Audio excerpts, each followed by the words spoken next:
Hello, everyone. Welcome back to this class of Christian apologetics. Apologetics is a defense of Christian faith, our faith. And last couple of weeks, we have been looking at the basic concept and the definition of apologetics. Now, this is week number 3 and lesson 2. We'll begin looking at a brief history. Before we go into the brief history, actually, it begins with the first century apologetics. But prior to having that first century apologetics of Christianity, of course, there is a history of apologetics in the Bible as well. And it's in the Old Testament. And you find some incident or examples of apologetics in the New Testament. We'll take a look at those biblical examples, and then we have some biblical principles of Christian apologetics as well. We'll look at them later on and later lessons. But today, knowing that there are some incidents of biblical examples in New Testament and also some in Old Testament, we'll go into a brief history beginning from the first century. First need for Christian apologetics, it arises against the attack from Judaism, because, as you may know already, the Christianity born out of Judaic faith, the Yahweh God, the only one God they worship, the God above any other little small gods or spirits. That was how they perceived that unique, powerful, only God above everything. But what it makes very distinctive about Judaic God, the Yahweh God, is He is the creator. Anything and everything is created by Him. And the creation, it's not the fact that God created something. The key thing is, why did God created the universe? And then also the human beings. Because God, according to the Bible, He had many angels. But what are lacking in these angels, He finds in a human being. Angels are spiritual beings. They are not the earthly beings. And the angels don't have flesh and bones, but we do. And also, we do have that free will to decide. And that's how God has created. So, basically, Christianity and Judaism is worshiping the same God, the same Yahweh, the Creator, who created the heavens and earth and the human beings in 6 days and took a rest on 7th days. So there are a lot of common things, but why would we need something against Judaism. The key argument about between Christianity and the Judaism in the first century was about the messianic identity or messiahship of Jesus Christ. Is Jesus of Nazareth indeed the Messiah that they were waiting for? And then for Judaic fundamental Jews and fundamental believer of Judaism, they did not acknowledge Jesus as the Messiah, while Christians believed that indeed this Jesus of Nazareth, who claimed to be the Son of Man and the Son of God, he was indeed the Messiah. So main argument has to do with the messiahship of Jesus of Nazareth. And there's another need for defense of Christianity against Gnosticism. Okay, Gnosticism is another full lesson. But to be brief, Gnosticism, they believed in the very, very particular dualism, dichotomy of spirit and the flesh.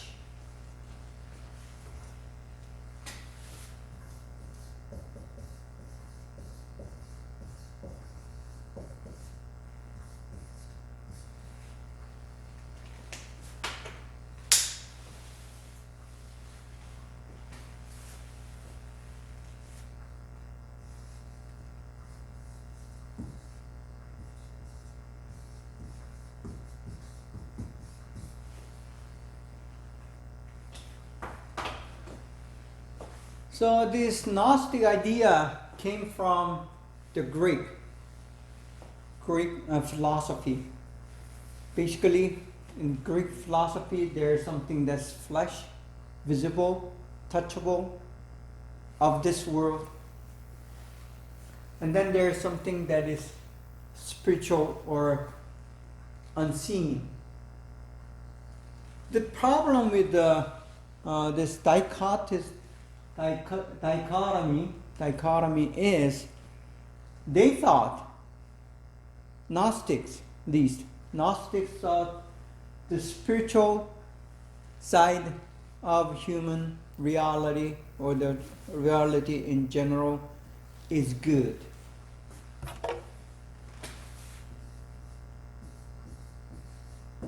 Good in values, it has virtues, it's positive. While this earthly thing, earthly part, the body, physical, and sexual desire, all these things that rise out of body, eating, sleeping, and all this human endeavor that is done on earth is bad. So bad and good, evil and good was labeled according to just seeing reality.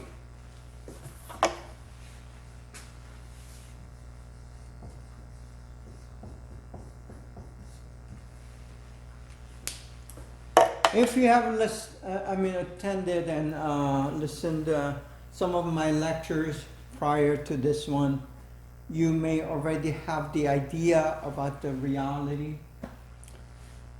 And this is one of the key concepts as we try to understand theology or any other science for the matter. The science that we are engaged in, or the academic efforts, or any work, jobs and so on, that has to do with the reality. It is how we perceive and handle the reality. And these Gnostics, believed there's only two different realities. Reality they perceived in two. One can be seen with your eyes, one that you are not seeing. The mind, the intellect, and idea or idea in Greek. These are good things. Logos, these are good things. So you find that the word logos in the Bible as well. As you read John chapter 1, Gospel of John chapter 1, it begins with a discussion about the logos. So thus, the logos is a very positive thing. But the thing is, because of that, Gnostics believed, Gnostic Christians, or not Gnosticism, the Gnostic Christians, they believed Jesus did not resurrected. He was not resurrected in his body, but only in spirit. Because body is evil, I mean, it cannot be resurrected. And since body is evil, they had trouble perceiving Jesus as both man and God. So they denied, Gnostics tried to deny the humanness or madness or physical presence of God, which is also called incarnation in theological term. Incarnation means God incarnated into the human form, in the human body. So the question is whether this body that Jesus used during their 30-some years, was it good or evil? And thus they believed he couldn't be resurrected in his body, but only in spirit. So that was another discussion in the first century apologetics. So the apostles and early fathers were busy, very busy, defending Christian faith against Judaism, against Gnosticism. But it doesn't end there. The problem. So Gnosticism is, we can define it as one of the heresy.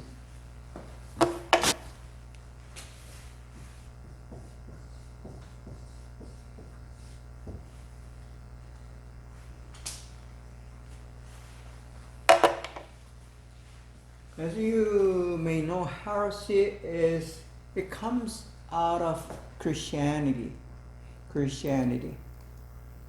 And the problem with the heresy is it's pretty similar, but there's one or two key elements or key doctrines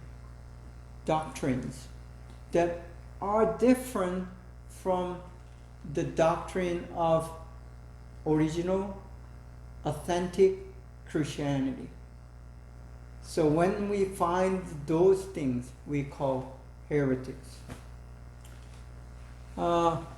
For us evangelicals, for example, Jehovah's Witness is labeled as heresy. And Mormons also, we label the evangelicals, believe they are heresy. So these are some of the faiths, but they didn't have Mormons or Jehovah's Witness at the time. And in the first century, it was Gnosticism. Then, paganism. Paganism is like a Greek philosophy, and then local religions, and so on. So there were other religions in the area other than Judaism or Christianity at the time. Romans believed Roman myths and Roman gods. So when they hear about the gospel and then hear about this news, new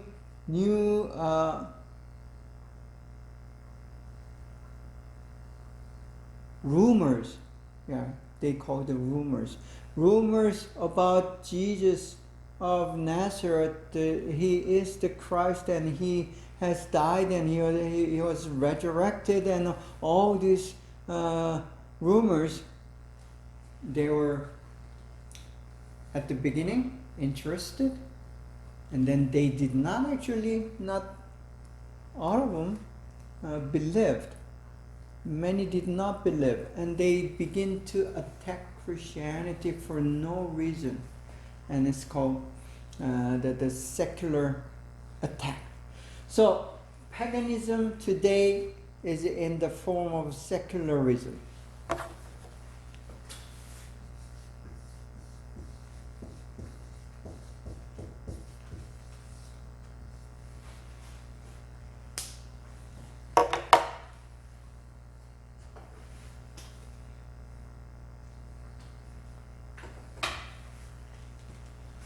So secularism is paganism is a kind of secularism in the first century. Today there are many different secularism, like capitalism and the communism and then materialism, all these things. And liberalism is one of them as well. So you find many different kind of secularism since the first century. So the attack began as soon as there's a Christianity, and it continued for last 20 centuries and on. Then Hellenistic culture and philosophy accompanied with the paganism. So there's a Hellenistic culture and philosophy even mentioned in the Bible. The Saint Paul or Apostle Paul was put on a trial and has debated with these Greek philosophers of the time. There might be great philosophers. And he had argued and debated against them in the Rome and in Athens. Athens is one of the capital of intellectual community, the Greek intellectual, Hellenic intellectual at the time. And he was there in Athens. And then, he had the discussion and debates for days with these philosophers, defending Christianity and letting them hear about the Jesus Christ, the very Son of God. So that's how it began. So as soon as Jesus appeared, was on the land, even before his crucifixion, began this venture of apologetics. So they needed to defend. Jesus needed to defend himself. Now we go into the second century. Kind of going pretty quick, but we're just briefing.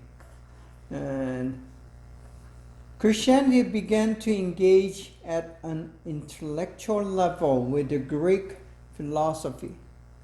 It began in the first century and it continued until the second century as well.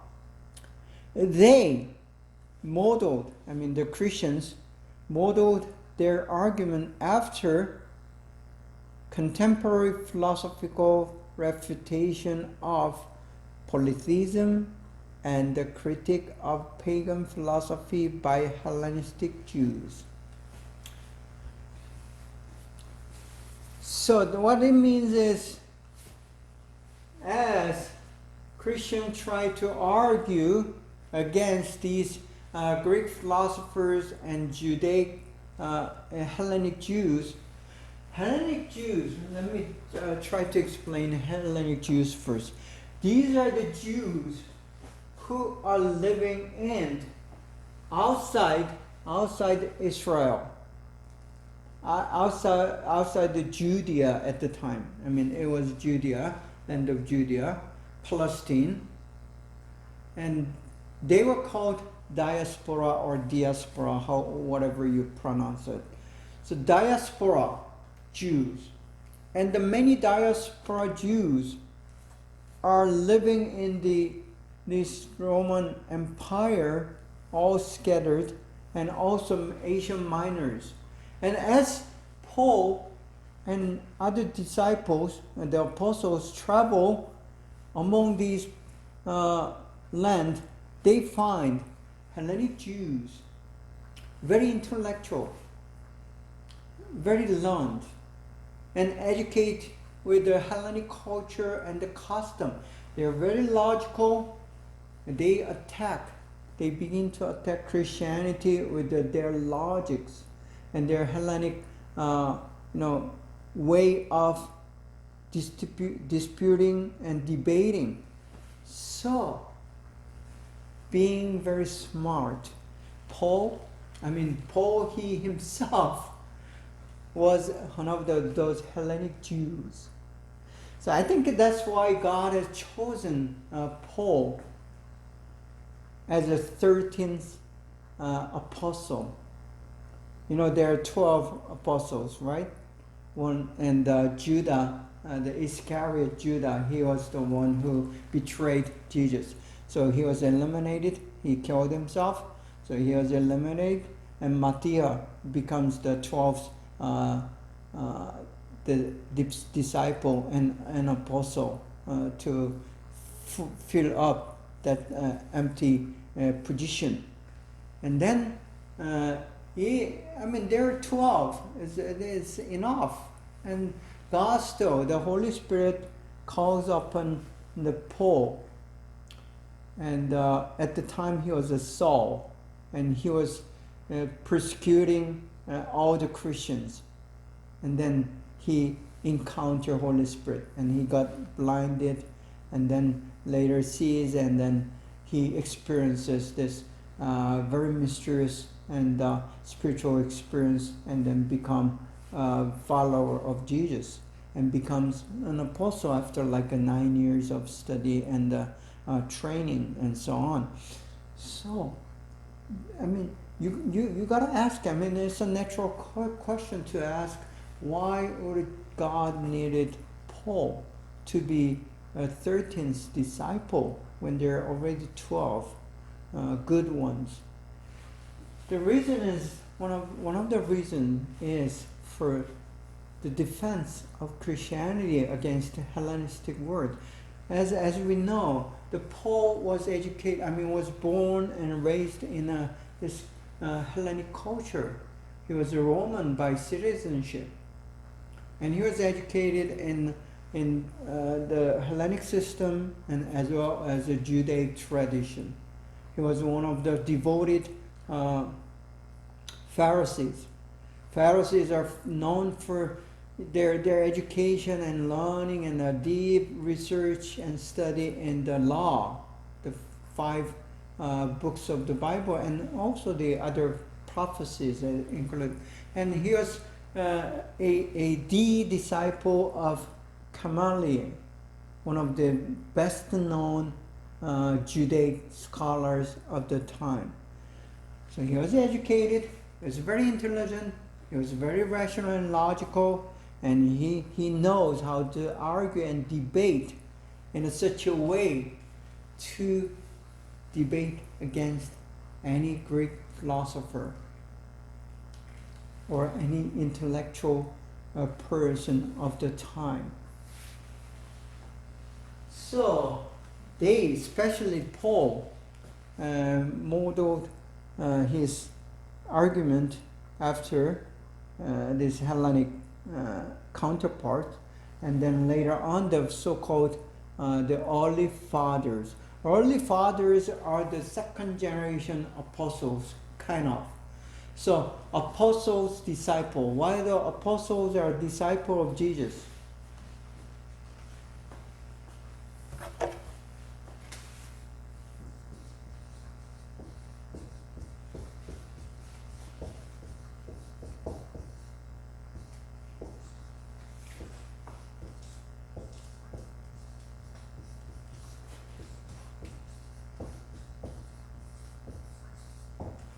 Yeah, early fathers with a capital F. These are the guys, these are the Christian leaders who has been discipled by, learned, and educated, trained by these apostles, 12, the 13 apostles actually. But not all the 13 apostles are engaged in the doing of training, but there are a few. So these early fathers in the second century, continuing to the tradition of Saint Paul, Apostle Paul, they adopted Paul's theology and methodology of apologetics and continued that tradition. And then it says, attracted greater attention from Roman society. Because if we had just said, okay, this is what happened in the land of Israel, in the Jerusalem. This is a guy from Nazareth. And nobody will give interest. But when they heard very rational and logical argument with evidences, because for the Roman judiciary system and the law of the court system, the evidence and logic and rational, and then becoming objective about presenting a case or cases, it was very key and important value to this Hellenistic and Roman culture and society. What it means is they loved to have these debates and discussions and come out with a conclusion that is very logical and objective, therefore. So you know the big names like Aristotle, Socrates. These are, they don't just come out of nowhere, but they come out of this rich tradition of very scientific and logical and rational arguments and debates. So they loved doing that. Because of the fact, and when the case was presented, the case of the gospel, case of Christianity, case of Jesus of Nazareth, the Christ, which they heard as a rumor, when it became very clearly, logically presented to them, it was very persuasive.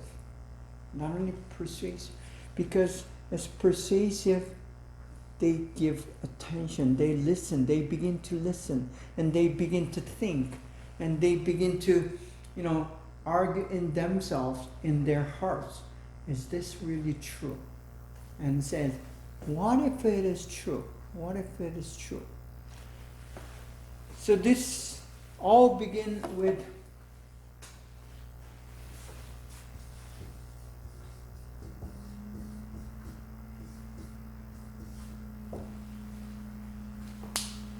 I told you that everything that begins with a curiosity, and there is human curiosity. Basically, every human being,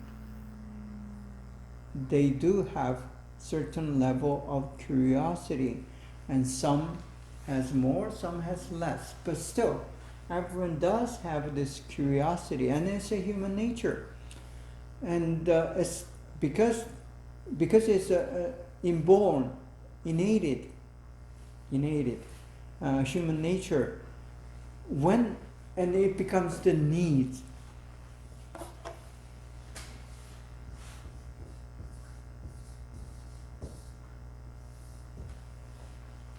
So curiosity is one of the basic human needs. We need to eat to survive. And there's a desire for sex. That's also human need. And there is a desire to sleep. That's a human need. You cannot live without sleeping, drinking, eating. And another thing that drives human being, the human need, is curiosity. So, Romans, when they're fed, when they're rich, when they're comfortable enough and peaceful, because Roman empires, they gathered all the riches from the colonies and brought it into the Rome. And they were, rich, abundant. And once people are wealthy, or at least when their basic needs, like eating and sleeping, is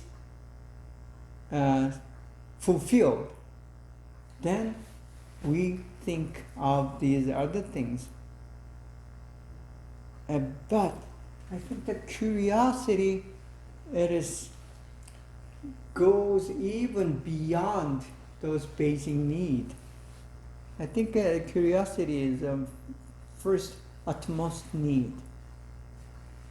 And because, having to do with the curiosity, the Satan in the Garden of Eden, when there's Adam and Eve, the strategy for Satan was to feed on their curiosity. That's how he worked.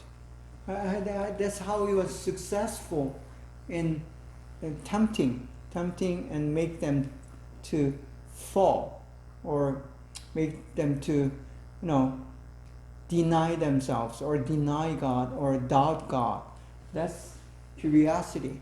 And curiosity always accompanied with this thought of doubts. Because human beings, any adults, and even the little children are most curious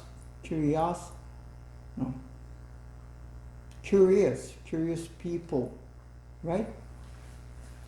But when you're a human being, your curiosity is always comes with this doubt. And Satan was very successful in his strategy. Anyway, because of that reason, it attracted greater attention from Roman society. And then it says, number of writers produced reasoned defenses of the Christian faith. So, number of writers. There were several of them we still have the record of, but I'm sure there has been written a lot more than what we see today. It's been 2,000 years, and not many of those materials that are written as a defense or apologetic documentations are left remains. All right, that's 2nd century apologetics. Let's take a short break here and today, and I'll come back in 10 minutes.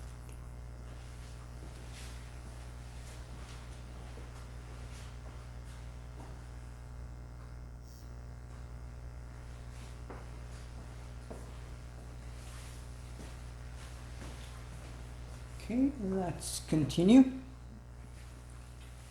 on our study on a brief history of Christian apologetics. and covered 2nd century. And here are some of the writers in the 2nd century. And one of the famous writers that we know and have some writings left is Justin the Martyr. A convert to Christianity from Platonism.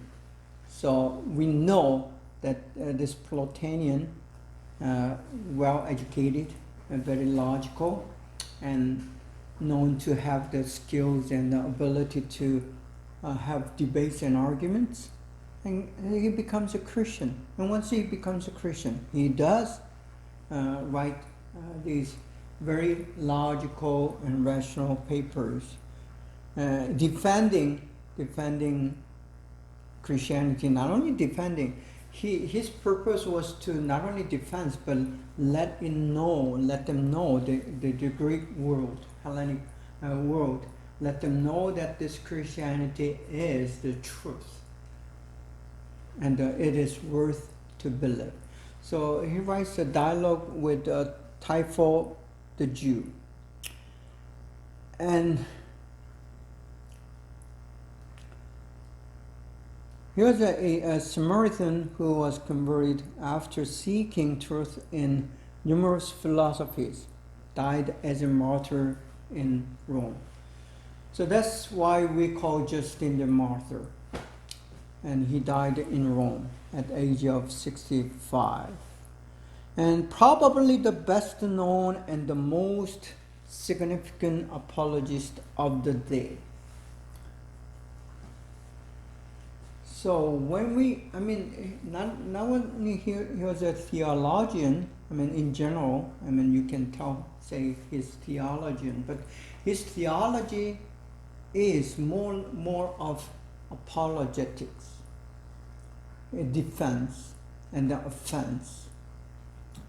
So there is just a martyr, and to defend Christianity against false accusation, such as Christians are atheists, and they are sexually immoral, and they even eat the flesh and blood. That misunderstanding came from the Eucharist, the communion. We still do. We drink the wine and then break the bread, and Jesus said, "This is my body and my blood, and do this in remembrance of me." And they did. And then they have this rumor that Christians eat blood and flesh, human blood and human flesh. So they are cannibals. They consume and eat human flesh. So there are these misunderstandings and rumors going on, just as it is today. False news and rumors, accusations were prevalent. It's everywhere. Now, this Justin, he was one who set up to defend. And he also to argue for the truth of Christianity on the basis that it fulfilled Old Testament prophecy. That is one of the important tactics or strategy for us Christians when we try to defend our faith. And one of the basic strategy, the principle of Christian apologetic, is to base it on the Old Testament, and especially Old Testament prophecy. And that's what he did, Justin the Martyr. And he did all these arguments to show that Christianity was superior to or fulfilled Greek philosophy ideas. Two things he did. One, our faith, the Christian faith, Christianity is way better up level than Greek philosophy. So how does he do that? Through the debate and argument. Show how the inferior is the Greek philosophy, how it has some faults and has some mischiefs and weaknesses. And by showing that, and then showing how the Christianity answers all those unanswered questions in Greek philosophy, he was able to show this Christianity is much better. Not just much better, it's another level. And another level. Not only so, he fulfilled this weakness and void that Greek philosophy had. Because Greek philosophers, they were good philosophers, and they did an excellent job in trying to understand the reality in their terms. But there were many unanswered questions. They did all the investigation. They think of idea, and they think of logos, and they think they were talking about the life after death, but there are no evidence, and they couldn't prove it or disprove it, and so on. But Christianity and the Old Testament and then Jesus, he answered every question they had on the reality. So Justin tried to help them to understand that.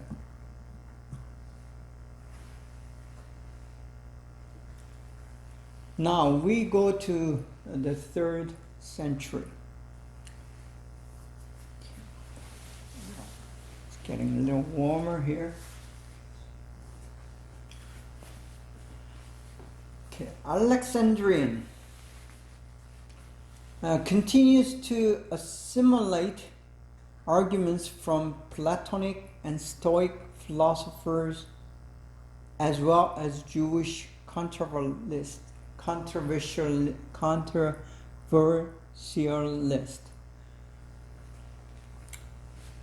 So in the 3rd century, Alexandrians are the theologians who has been in the Alexandria, which is the northern part of Tunis now. So it's in the Mediterranean, but it's North Africa. So it's still a Greek and Hellenic world, and there is a school of scholars called themselves Alexandrian, and they still use Greek method of debate and arguments, Platonic and Stoic. Platonic are following Platon, and Stoic are the followers on the other end of Greek philosophy. And then we have one of the known Alexandrian is Clement of Alexandria. He wrote a number of theological discourses and an apologetic work called Protrepticus.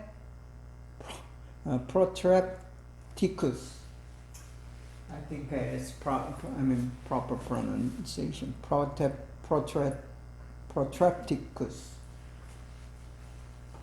So, and this Alexandria, Clement of Alexandria, his name is Clement, and he is one of the Alexandrian, and wrote this piece, apologetic work. Then Origen is quoted a lot in Christian theology.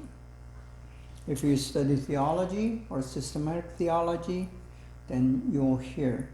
And also in a church history, Origen and Clement of Alexandria, these are very key figures and people. He writes the contra Celsum. He's a Greek apologist of the 3rd century, and then the contra Celsum means against Celsus. Is a reply to Celsus's philosophical, ethical, and historical criticism of Christianity. So this is the pure, I would say, pure apologetic work. It's not just the theology or doctrinal work, but this Origen's writing, contra Celsum, is typical apologetic work.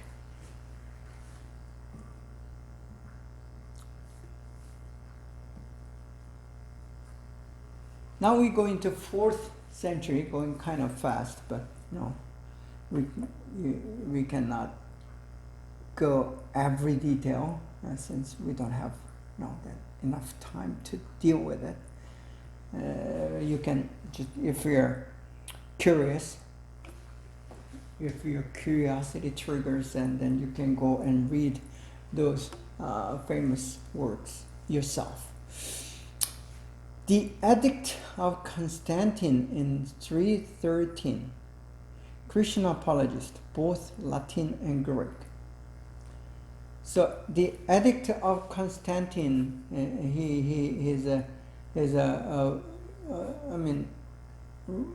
both Latin and Greek, and wrote with the pride of the progress and life-changing effects of Christianity.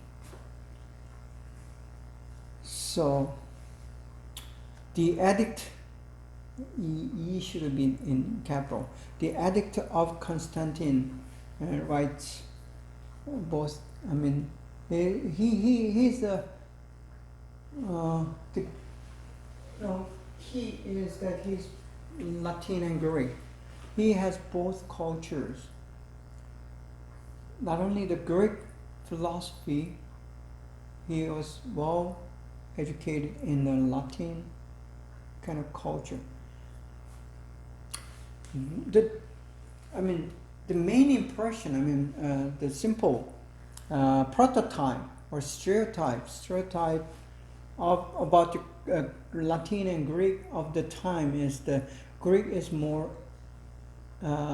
intellectual, while the Latin culture is more of the emotional. And then when you do the apologetics, it is not only a science, meaning you need the brain, logic, and rational and logical kind of argument, but at the same time, it has to be heart-moving. The persuasion, when you try to persuade someone, there are two different ways. One, using argument, logical, making it very objective. So one who listens agrees and comes with his or her own conclusion, logical conclusion about the issue. That's one way of doing persuasion. But on the other hand, you can move someone's mind and heart with the emotional, and then kind of attitude as well speaks. So there is another dimension of persuasion as well. So the apologetics is not only a logical, rational brain process, but you have to move one's mind and heart and emotion, and should be able to motivate that person. So it's holistic.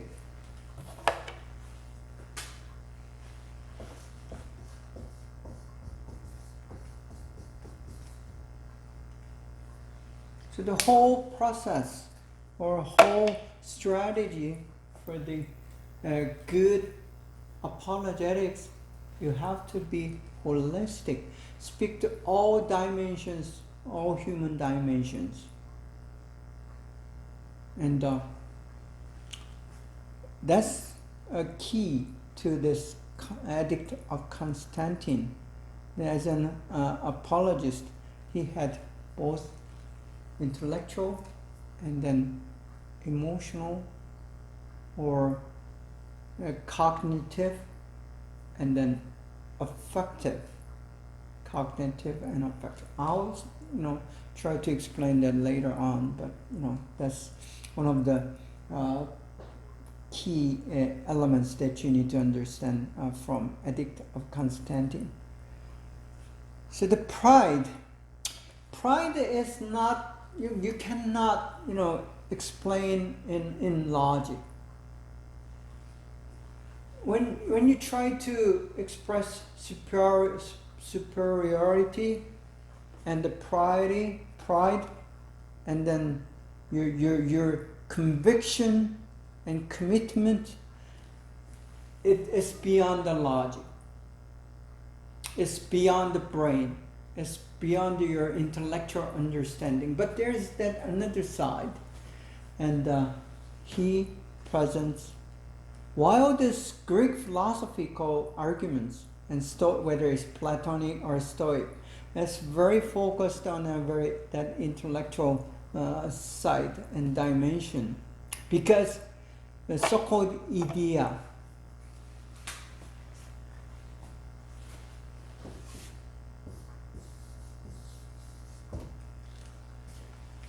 this idea, right, in today's pronunciation, but idea is that's a Greek term, actually. Greek came from the Greek word idea. So this idea is what happens up there in the brain. And so Platonic, whether Platonic, Stoic, or whether it's Aristotle or Socrates, they are focusing on this left side of brain, your left side brain. But there's also right side of your human dimension that controls your emotion, pride, conviction, and self-esteem, and so on. So apologetics also covers that. Us as believers and Christians, we need to show our conviction. With the words, you could do that using your words and expressions and the writings and you could do that. That's a part of apologetics as well. This Aurelius Augustine, a bishop of Hippo, the bishop of Hippo, one of the most known and well-known and famous, not only famous but important figure in Christian theology and Christian history and church history. This Augustine lived from AD 354 to 430. So basically, the third, and fourth, and fifth century, right? Okay. Apologetic and theological writings ranged widely over the areas of human culture, philosophy, and history. So he extends or expands the relevancy of Christian faith from religion to all the areas of human reality. So he was not in full extent, but still, Augustine tried to be holistic in his approach to Christianity.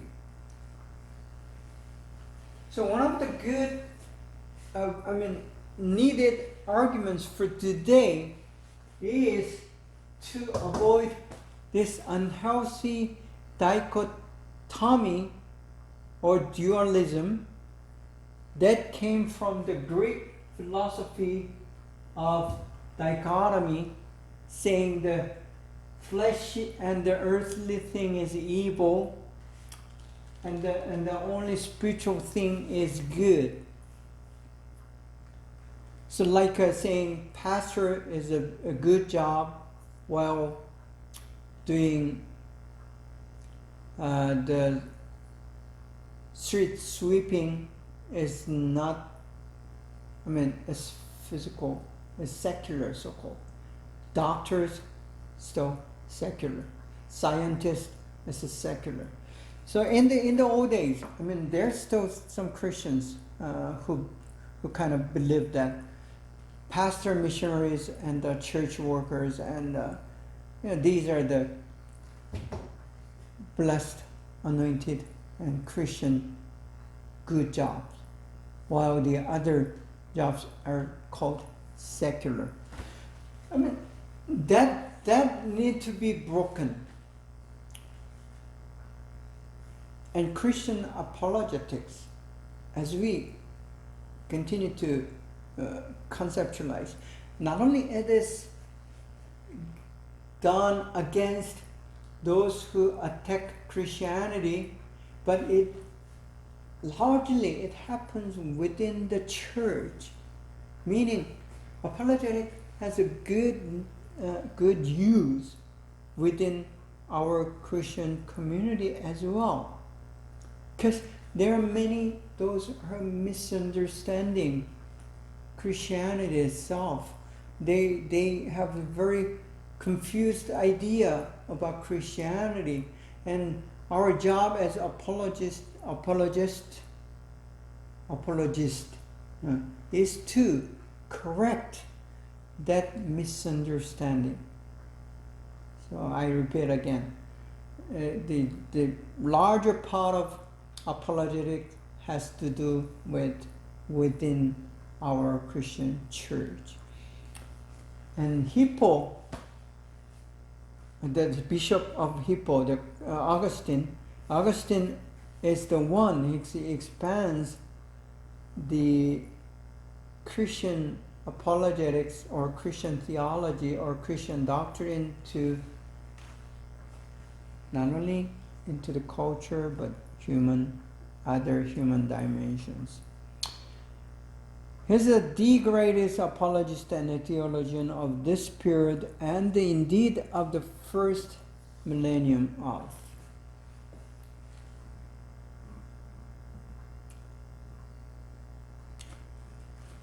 Then Anselm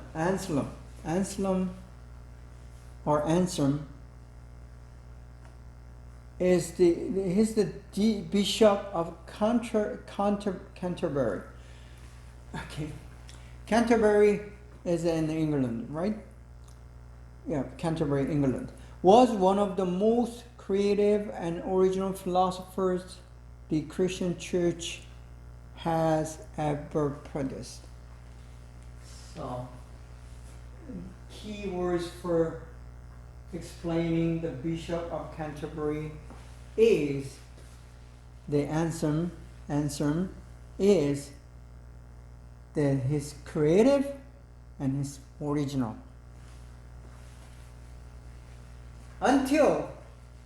Before this Anselm or Middle Age, many these theologians, Christian theologians and apologists still follow the Greek tradition. Or Latin tradition of doing theology. But Anselm was different. He was creative. He invented new approaches and new arguments and new strategy and debates. The most famous philosophical arguments to be known as the ontological argument. Ontological is in proslogion. So the word you need to give attention is ontological.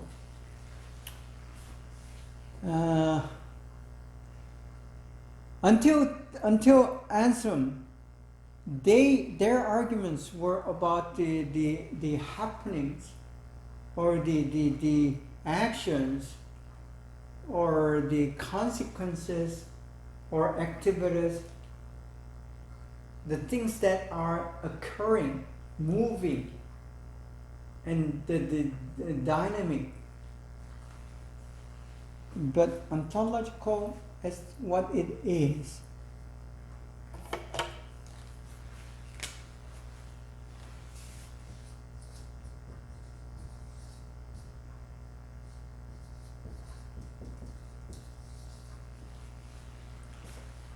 As we see the reality,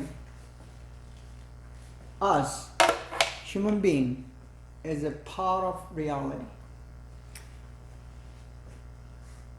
We not only look at outside who we are, but we also investigate and search inside.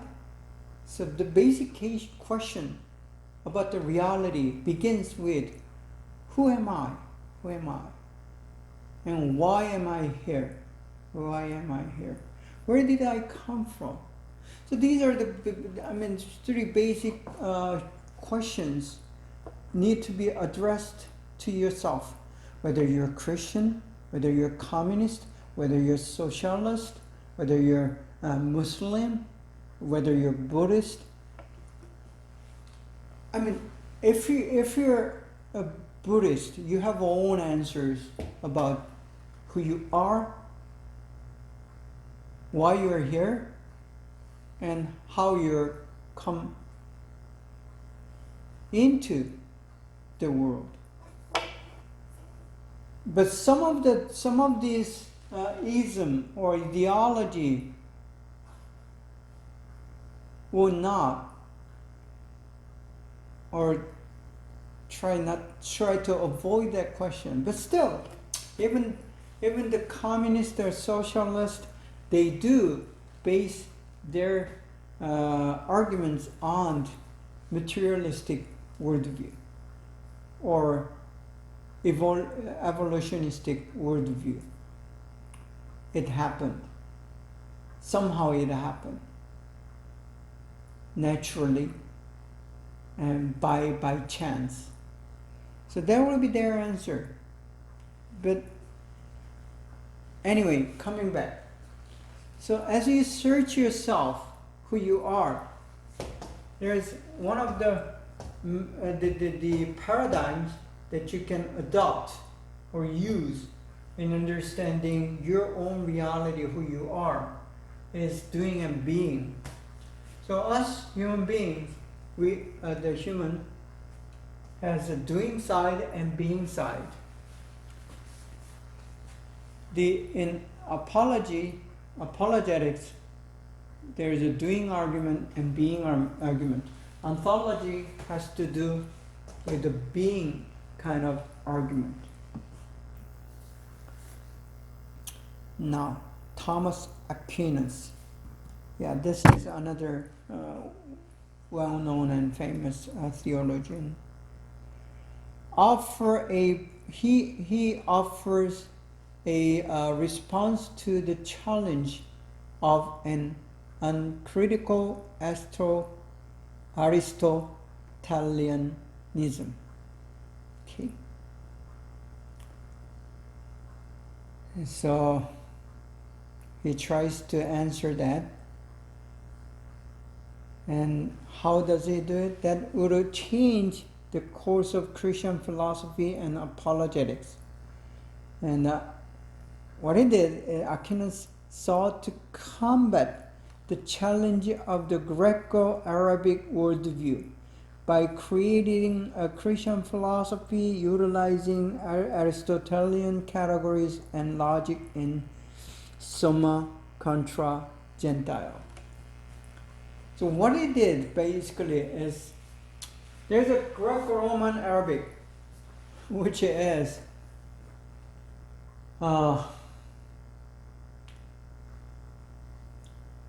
in the history of Europe, right after the Middle Age, what happened is there's a Turk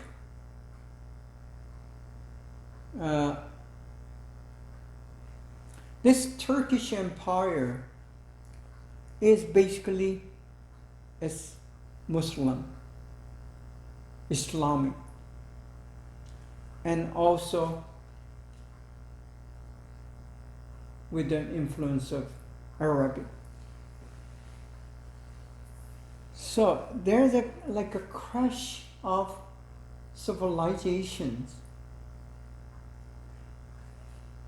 The war in the past, many wars are a result of crash of civilizations. And these civilizations, as you go deep into the understanding of civilizations, they represent a certain type or kind of worldview.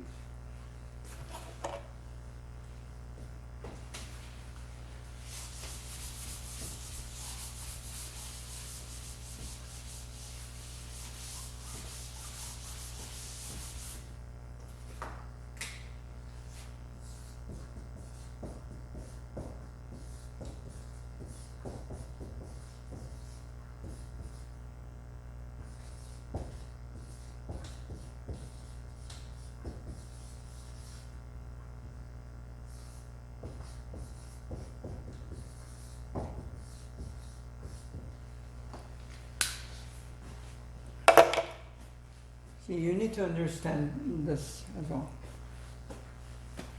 The civilization is a kind of culture, but the culture that is so developed and expanded, it includes a larger population than a nation. So it's bigger than any ethnic representation or national representation. It's bigger than nation, it's bigger than ethnic groups. Civilization is much larger unit of context. So I would say